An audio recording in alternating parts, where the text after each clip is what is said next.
کوشش T V کے تمام دیکھنے اور سننے والے ناظرین کو السلام علیکم۔ ناظرین گرامی، اتنی تھوڑی تعداد میں اور اتنے محدود وسائل کے بھروسے مدینے کے مجاہدین اس لشکر پر حملہ کرنے جا رہے تھے جس کی تعداد ان سے 3 گنا سے بھی زیادہ تھی اور جس کے ہتھیار بھی بہتر تھے اور جن کے سر لوہے کی خردوں اور چہرے لوہے کی زنجیروں سے ڈھکے ہوئے تھے۔ ان کی ٹانگوں پر جانوروں کی موٹی اور خشک خالوں کے خول چڑھے ہوئے تھے۔ مجاہدین کے دلوں میں کوئی خوف نہ تھا، ذہنوں میں کوئی وہم اور وسوسہ نہ تھا۔ ان کے سامنے ایک پاک اور عظیم مقصد تھا۔ ان کی نگاہوں میں اپنے اللہ اور رسول صلی اللہ علیہ وسلم اور مذہب کی عظمت تھی۔ اپنی جانوں کی کوئی اہمیت نہ تھی سوائے اس کے کہ یہ جان اللہ کی دی ہوئی ہے اور اسے اللہ کی راہ میں ہی قربان کرنا ہے۔ اپنی زندگی دے کر وہ اسلام کو زندہ رکھنے کا عہد کیے ہوئے تھے۔ وہ گھروں سے، اپنی بیویوں سے، اپنی ماؤں، بہنوں اور بیٹیوں سے دور ہی دور ہٹتے جا رہے تھے۔ ان کے شب و روز خون و خاک میں گزر رہے تھے۔ زمین ان کا بچھونا تھی اور اوپر آسمان تھا۔ باطل کی چٹانوں سے ٹکرانا، کفر کے تلاتم کو چیرنا اور دشمنان دین کے عزائم کو کچلنا ان کی عبادت تھی۔ ان کی زبانوں پر اللہ کا نام تھا۔ وہ تلوار کا وار کرتے تھے تو اللہ کا نام لیتے تھے۔ وہ تلواروں سے کٹ کر گرتے تھے تو اللہ کا نام لیتے تھے۔ زخمی ہوتے تو اللہ کو پکارتے تھے۔ لاریب ایمان کی پختگی اور جذبے کی دیوانگی ان کے ہتھیار تھے اور یہی ان کی ڈھال تھی۔ وہ اس وقت دشمن کے سامنے پہنچے جب دشمن کا دوپہر کا کھانا تیار ہو چکا تھا۔ ان کے سالار جابان کے حکم سے لشکر کے لیے خاص کھانا تیار کیا گیا تھا۔ مورخ طبری، ابن حشام اور محمد حسین ہیکل لکھتے ہیں کہ فارس کی فوج کو سانڈوں کی طرح پالا جاتا تھا۔ سپاہیوں کو مرغن کھانے کھلائے جاتے تھے۔ فارس کے شہنشاہوں کا اصول بلکہ عقیدہ تھا کہ مضبوط اور مطمئن فوج ہی سلطنت اور تخت و تاج کی سلامتی کی ضمانت ہوا کرتی ہے۔ فارسی سالار جابان نے اس سے زیادہ مرغن اور پرتکلف کھانا تیار کروایا تھا جو فوج کو عام طور پر ملا کرتا تھا۔ اس کھانے کا ذکر تاریخوں میں بھی آتا ہے۔ بے شمار جانور ذبح کر دیے گئے تھے۔ گوشت کے علاوہ کئی چیزیں پکائی گئی تھیں۔ مورخوں نے لکھا ہے کہ جابان اپنے لشکر کی خاطر تواضع کر رہا تھا کہ سپاہی خلوص دل سے لڑیں گے اور اچھے سے اچھا کھانا کھانے کے لیے زندہ رہیں گے۔ کھانا چونکہ خاص تھا اس لیے اس کی تیاری میں معمول سے زیادہ وقت لگ گیا۔ دن کا پچھلا پہر شروع ہو چکا تھا جب کھانا تیار ہوا۔ لشکر بھوک سے بےتاب ہو رہا تھا۔ جب لشکر کو اطلاع دی گئی کہ کھانا تیار ہو گیا ہے اور لشکر کھانے کے لیے بیٹھ جائے، عین اسی وقت گشتی سنتریوں نے اطلاع دی کہ مسلمانوں کی فوج سر پر آ گئی ہے۔ خالد رضی اللہ تعالیٰ عنہ اپنے اس مقصد میں کامیاب تھے کہ دشمن کو ان کی آمد کی خبر قبل از وقت نہ ہو۔ انہوں نے دشمن کو بے خبری میں جا لیا تھا۔ آتش پرستوں اور عیسائیوں میں ہڑبونگ سی مچ گئی۔ سالار اور کماندار چلا چلا کر دونوں لشکروں کو جنگ کی تیاری اور صف بندی کا حکم دے رہے تھے، مگر لشکر کے سامنے جو رنگا رنگ کھانے رکھے جا رہے تھے انہیں لشکر چھوڑنے پر آمادہ نہ تھا۔ طبری کی تحریر شاہد ہے کہ لشکر سے بڑی بلند آواز اٹھی کہ مسلمانوں کے پہنچنے تک وہ کھانا کھا لیں گے۔ بیشتر سپاہی کھانے میں مصروف ہو گئے۔ خالد رضی اللہ تعالیٰ عنہ کی فوج جنگی تربیت میں بالکل سامنے آ گئی۔ یہ فوج حملے کے لیے بالکل تیار تھی۔ آتش پرست اور عیسائیوں میں وہ بھی تھے جو مسلمانوں سے شکست کھا چکے تھے۔ انہوں نے اپنی فوج کو مسلمانوں کی تلواروں اور برچھیوں سے کٹتے دیکھا تھا۔ وہ مسلمانوں کو دیکھ کر ہی ڈر گئے۔ کھانا چھوڑ دو، ان میں سے کئی ایک نے وویلا بپا کر دیا۔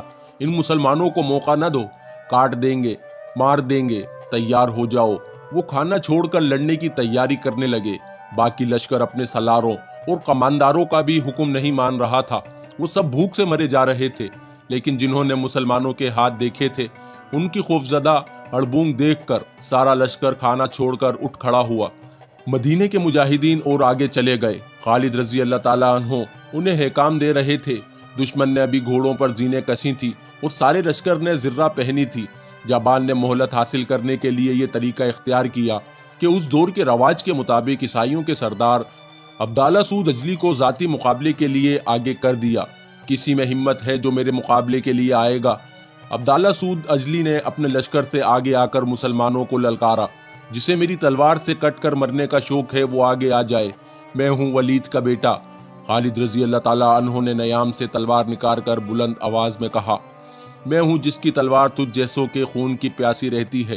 گھوڑے کی پیٹھ پہ رہ اور اپنا نام پکار، میں ہوں عبداللہ سود اجلی۔ اس نے بلند آواز سے کہا، نام اجلان کا بلند ہوگا۔ خالد رضی اللہ تعالیٰ عنہ کا گھوڑا اس کے قریب سے گزر گیا، آگے جا کر مڑا اور خالد رضی اللہ تعالیٰ عنہ نے تلوار تان لی۔ عبداللہ سود نے بھی تلوار نکال لی تھی۔ خالد رضی اللہ تعالیٰ عنہ نے دوڑتے گھوڑے سے اس پر وار کیا، لیکن یہ وار خطا گیا۔ عبداللہ سعود نے بھی خالد رضی اللہ تعالیٰ عنہ کی طرح گھوڑا دوڑا دیا اور ایک بار پھر دونوں سوار آمنے سامنے آئے۔ اب کہ عبداللہ سعود نے وار کیا، خالد رضی اللہ تعالیٰ عنہ نے وار اس طرح روکا کہ ان کی تلوار عبداللہ سعود کے تلوار کے دستے پر لگی، جہاں اس عیسائی سردار کا ہاتھ تھا اس کے اس ہاتھ کی 2 انگلیوں کے اوپر کے حصے صاف کٹ گئے، تلوار اس کے ہاتھ سے گر پڑی۔ اس عیسائی سردار نے بھاگ نکلنے کی بجائے بلند آواز میں کہا کہ اسے برچھی دی جائے۔ اس کے لشکر میں سے ایک آدمی نکلا جس کے ہاتھ میں برچھی تھی، وہ دوڑتا ہوا اپنے سردار کی طرف آیا۔ خالد رضی اللہ تعالیٰ عنہ نے اس کا رستہ روکنے کے لیے گھوڑے کا رخ اس کی طرف کر دیا۔ وہ آدمی پیادہ تھا، اس نے خالد رضی اللہ تعالیٰ عنہ سے بچنے کے لیے برچھی اپنے سردار کی طرف پھینکی۔ خالد رضی اللہ تعالیٰ عنہ پہنچ گئے تھے، برچھی آ رہی تھی جسے خالد رضی اللہ تعالیٰ عنہ کے سر کے اوپر سے گزرنا تھا۔ اس عیسائی سردار نے برچھی پکڑنے کے لیے دونوں ہاتھ بلند کر رکھے تھے۔ خالد رضی اللہ تعالیٰ عنہ نے برچھی کو تلوار ماری، برچھی کٹ تو نہ سکی لیکن ان کا مقصد پورا ہو گیا۔ برچھی رستے میں رک گئی اور گر پڑی۔ خالد رضی اللہ تعالیٰ عنہ نے گھوڑے کا رخ عبداللہ سعود کی طرف کر دیا۔ اب یہ شخص وار سے صرف بچ سکتا تھا، وار کو روکنا اس کے بس کی بات نہیں تھی۔ خالد رضی اللہ تعالیٰ عنہ نے بالغرض تماشا اسے ادھر ادھر بگایا۔ ابن ولید، خالد کے ایک سالار نے بلند آواز میں کہا، اسے ختم کرو، دشمن تیار ہو رہا ہے۔ خالد رضی اللہ تعالیٰ عنہ نے گھوڑے کی رفتار تیز کر کے اور اسود کے قریب سے گزرتے ہوئے تلوار برچھی کی طرح ماری۔ عبداللہ سعود نے گھوڑے کے ایک پہلو پر جھک کر بچنے کی کوشش کی، لیکن خالد رضی اللہ تعالیٰ عنہ کی تلوار اس کے دوسرے پہلو میں اتر گئی۔ وہ عیسائی سردار تمل گیا لیکن وہ بھاگا نہیں۔ خالد رضی اللہ تعالیٰ عنہ نے اب پیچھے سے آ کر اس پر ایسا وار کیا کہ اس کی گردن اس طرح کٹ گئی کہ سر ڈھلک کر ایک کندھے پر چلا گیا، لیکن گردن پوری نہیں کٹی۔ ادھر عیسائیوں کا سردار عبداللہ سعود گھوڑے سے گرا اور ادھر دریائے فرات کی طرف سے بے شمار گھوڑوں کے دوڑنے کا شور سنائی دیا۔ گھوڑے سرپٹ دوڑتے آ رہے تھے۔ اس پہلو پر عیسائیوں کا لشکر تھا، گھوڑ سواروں کے ہاتھوں میں برچھیاں تھیں۔ گھوڑے عیسائیوں کے لشکر میں جا گھسے اور سواروں کی برچھیوں نے انہیں چھلنی کرنا شروع کر دیا۔ عیسائیوں کی توجہ سامنے مسلمانوں کی طرف تھی، وہ مقابلے کے لیے سنبھل نہ سکے۔ میں ہوں مثنہ بن حارثہ، یہ مثنہ کا سوار دستہ تھا جسے اس نے خالد رضی اللہ تعالیٰ عنہ کو بتا کر لشکر سے الگ رکھا تھا۔ وہ چھاپا مار جنگ لڑنے کا ماہر تھا اور اس جنگ میں لڑائی کا یہ طریقہ بے حد ضروری تھا۔ وجہ یہ تھی کہ یہ میدان جنگ بمشکل 2 میل وسیع تھا، اس کے دائیں اور بائیں دریا تھے۔ خالد رضی اللہ تعالیٰ عنہ نے پہلے ہی کہہ دیا تھا، اس میدان میں وہ اپنی مخصوص جنگی چالیں نہیں چل سکیں گے۔ اپنے سالاروں سے انہوں نے کہا تھا کہ آمنے سامنے کی لڑائی میں وہ صرف اس صورت میں کامیاب ہو سکتے ہیں کہ دشمن پر بہت تیز اور شدید حملہ کیا جائے، بلکہ حملہ موج در موج ہو، یعنی ایک دستہ دشمن سے ٹکر لے کر پیچھے ہٹے اور دوسرا دستہ حملہ کرے۔ خالد رضی اللہ تعالیٰ عنہ اپنی فوج کو اس قسم کے حملوں کی تربیت دے رکھی تھی اور اکثر اس کی مشق کرواتے رہتے تھے۔ خالد رضی اللہ تعالیٰ عنہ نے حملے کا حکم دے دیا۔ انہوں نے پہلوؤں کے دستوں کو بھی اس حملے میں جھونک دیا۔ حملے کی پہلی فوج کی قیادت خالد رضی اللہ تعالیٰ عنہ نے خود کی۔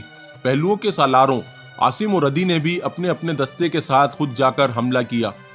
آتش پرستوں نے جم کر مقابلہ کیا، وہ تازہ دم تھے، مجاہدین تھکے ہوئے تھے، لیکن مسلمانوں کو یہ فائدہ مل گیا کہ آتش پرست ابھی پوری طرح لڑنے کے لیے تیار نہیں تھے۔ یورپی مورخوں نے صاف لکھا ہے کہ فارس کی فوج ذہنی طور پر بھی لڑنے کے لیے تیار نہیں تھی۔ یہ فوج بھوکی تھی اور اسے وہ کھانا چھوڑنا پڑا تھا جو اس کے لیے خاص طور پر پکوایا گیا تھا۔ اس کھانے کے لیے تو انہوں نے مسلمانوں کی بھی پرواہ نہ کی تھی۔ مسلمانوں کو اس پہلے حملے میں خون کی خاصی قربانی دینی پڑی۔ آتش پرستوں نے تیار نہ ہوتے ہوئے بھی کئی مسلمانوں کو گھائل کر دیا تھا۔ خالد رضی اللہ تعالیٰ عنہ پیچھے ہٹے اور دوسرے دستوں کو آگے بڑھایا۔ آتش پرستوں کو تعداد کی افراد کا فائدہ حاصل تھا۔ ایک ایک مجاہد کا مقابلہ 4 5 5 آتش پرستوں اور عیسائیوں سے تھا۔ دشمن کو اس فائدے سے محروم کرنے کے لیے مثنہ کا سوار دستہ سر دھڑ کی بازی لگائے ہوئے تھا۔ اس نے سواروں کو متعدد ٹولیوں میں تقسیم کر دیا۔ یہ ٹولیاں باری باری گھوڑے سرپٹ دوڑاتی بگولوں کی طرح کبھی پہلو سے اور کبھی عقب سے آئیں اور غفار کے کئی آدمیوں کو برچھیوں سے کاٹتی گزر گئیں۔ اس طرح دشمن کی توجہ اپنے عقب پر بھی چلی گئی، لیکن مثنہ کے سوار رک کر نہیں لڑتے تھے۔ ان سواروں نے دشمن کی ترتیب درہم برہم کر رکھی تھی۔ مثنہ کی اس کارروائی سے خالد رضی اللہ تعالیٰ عنہ نے پورا فائدہ اٹھایا۔ بنو بکر میدان جنگ میں ایک اعلان سنائی دینے لگا اور دردشت کے پجاریوں جم کر لڑو، مدائن سے بہمن جزویہ کا لشکر آ رہا ہے۔ یہ اعلان بار بار سنائی دیتا تھا۔ خالد رضی اللہ تعالیٰ عنہ کو یہ اعلان کچھ پریشان کر رہا تھا۔ انہوں نے پہلوؤں کے سالاروں کو پیغام بھیجے کہ ہر طرف دھیان رکھیں۔ خالد رضی اللہ تعالیٰ عنہ نے اپنے محافظ کے دستوں کو بھی خبردار کر دیا کہ عقب سے حملے کا خطرہ ہے۔ تقریباً تمام مورخین نے لکھا ہے کہ بہمن جزویہ مدائن سے کوئی لشکر نہیں لا رہا تھا۔ کسی نے بھی یہ نہیں لکھا کہ وہ جبان کی مدد کے لیے کیوں نہیں پہنچ سکا تھا۔ ایک مورخ یاقوت نے لکھا ہے کہ بہمن جزویہ اپنے لشکر میں شامل ہونے کے لیے واپس آ رہا تھا۔ رستے میں اسے اس لڑائی سے بھاگے ہوئے کچھ سپاہی مل گئے جنہوں نے اسے الیس کی جنگ کا حال بتایا۔ جزویہ آگے آنے کی بجائے وہیں رک گیا۔ اس کا مقصد یہ تھا کہ شکست اس کے کھاتے میں نہ لکھی جائے۔ بہرحال اس اعلان نے کہ مدائن سے جزویہ فوج لا رہا ہے، مسلمانوں میں نئی روح پھونک ڈالی۔ خالد رضی اللہ تعالیٰ عنہ نے اعلان کیا کہ مدائن کے لشکر کے پہنچنے سے پہلے اس لشکر کا صفایا کر دو، لیکن آتش پرست اور عیسائی چٹانوں کی طرح ڈٹے ہوئے تھے۔ خالد رضی اللہ تعالیٰ عنہ دعا تو کرتے ہی تھے، لیکن یہ پہلا موقع تھا کہ خالد رضی اللہ تعالیٰ عنہ گھوڑے سے اترے، زمین پر گھٹنے ٹیکے اور ہاتھ بلند کر کے دعا کی، خدائے ذوالجلال ہمت عطا فرما کہ ہم اس لشکر کو نیچا دکھا سکیں۔ میں عہد کرتا ہوں کہ میں تیرے دین کے دشمنوں کے خون کا دریا بہا دوں گا۔ اب کہ خالد رضی اللہ تعالیٰ عنہ نے جوش و خروش سے حملے کروائے، پہلوؤں کے دونوں سالاروں نے دشمن کو نیم دائرے میں لے لیا۔ عقب سے مثنہ بن حارثہ کے سواروں نے اپنی چھاپا مار کاروائیاں جاری رکھی۔ 2-3 گھنٹے بعد صاف نظر آنے لگا کہ دشمن کے قدم اکھڑ رہے ہیں۔ چونکہ دشمن کی تعداد زیادہ تھی، اسی لیے ان کے مرنے اور زخمی ہونے والوں کی تعداد بھی زیادہ تھی۔ یہ حالت دیکھ کر آتش پرستوں اور عیسائیوں کے وہ لوگ جو پہلی 3 جنگوں سے زندہ بھاگ نکلے تھے، حوصلہ ہار بیٹھے اور جانیں بچانے کے لیے میدان جنگ سے کھسکنے لگے۔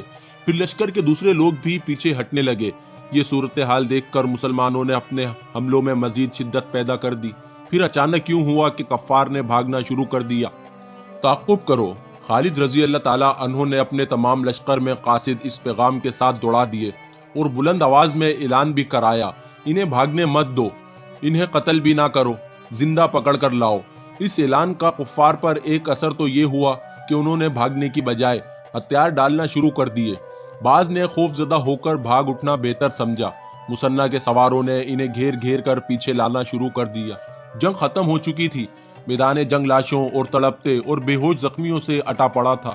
ایک طرف وہ خانہ محفوظ تھا جو دشمن کے لشکر کے لیے تیار کیا گیا تھا۔ خالد رضی اللہ تعالیٰ عنہ کے حکم سے مجاہدین کھانے پر بیٹھ گئے۔ جو سوار بھاگنے والوں کو پکڑ پکڑ کر لا رہے تھے، وہ بھی باری باری کھانا کھانے لگے۔ خالد رضی اللہ تعالیٰ عنہ نے مجاہدین سے کہا، اللہ نے یہ کھانا تمہارے لیے تیار کروایا تھا، اطمینان سے کھاؤ۔ مسلمان مختلف کھانے دیکھ دیکھ کر حیران ہو رہے تھے۔ انہوں نے ایسے کھانے پہلے کبھی دیکھے ہی نہیں تھے۔ وہ جوں کی روٹی، اونٹنی کا دودھ اور کھجوریں کھانے والے لوگ تھے۔ مورخوں نے لکھا ہے کہ دشمن کے جن آدمیوں کو زندہ پکڑ کر لایا جا رہا تھا، انہیں خالد رضی اللہ تعالیٰ عنہ کے حکم سے خصیف کے کنارے لے جاتے اور ان کے سر اس طرح کاٹ دیتے کہ سر دریا میں گر جاتے تھے۔ ان کے دھڑ اس طرح کنارے پر پھینک دیے جاتے کہ ان کا خون دریا میں جاتا تھا۔ اس طرح قتل ہونے والوں کی تعداد ہزاروں کے حساب سے تھی۔ غیر مسلم مورخوں اور مبصروں نے خالد رضی اللہ تعالیٰ عنہ کے اس حکم کو ظالمانہ فعل کہا تھا، لیکن خالد رضی اللہ تعالیٰ عنہ کہتے تھے کہ انہوں نے خدا سے عہد کیا تھا کہ وہ کفار کے خون کا دریا بہا دیں گے۔ دریا کے اوپر بند بندھا ہوا تھا جس نے دریا کا پانی روکا ہوا تھا، اس لیے خون دریا میں جمتا جا رہا تھا۔ کسی نے خالد رضی اللہ تعالیٰ عنہ کو مشورہ دیا کہ خون کا دریا صرف اسی صورت میں بہے گا کہ بند کھول دیا جائے۔ چنانچہ بند کھول دیا گیا۔ جب اتنا زیادہ خون پانی میں ملا تو پانی سرخ ہو گیا اور خون کا دریا بہنے لگا، اسی لیے تاریخ میں اس دریا کو دریائے خون لکھا گیا ہے۔ بعض مورخوں نے لکھا ہے کہ خالد رضی اللہ تعالیٰ عنہ نے بچ نکلنے والے اور ہتھیار ڈالنے والوں کا قتل عام اس لیے کرایا تھا کہ یہ سپاہی ایک جنگ سے بھاگ کر اگلی جنگ میں پھر سامنے آ جاتے تھے۔ اس کا علاج خالد رضی اللہ تعالیٰ عنہ نے یہ سوچا کہ دشمن کے کسی ایک بھی سپاہی کو زندہ نہ رہنے دیا جائے۔ کہتے ہیں 3 دن آتش پرستوں اور عیسائیوں کو قتل کیا جاتا رہا۔ اس طرح قتل ہونے والوں کی تعداد ملا کر دریائے خون کی جنگ میں جو آتش پرست اور عیسائی مارے گئے، ان کی تعداد 70,000 تھی۔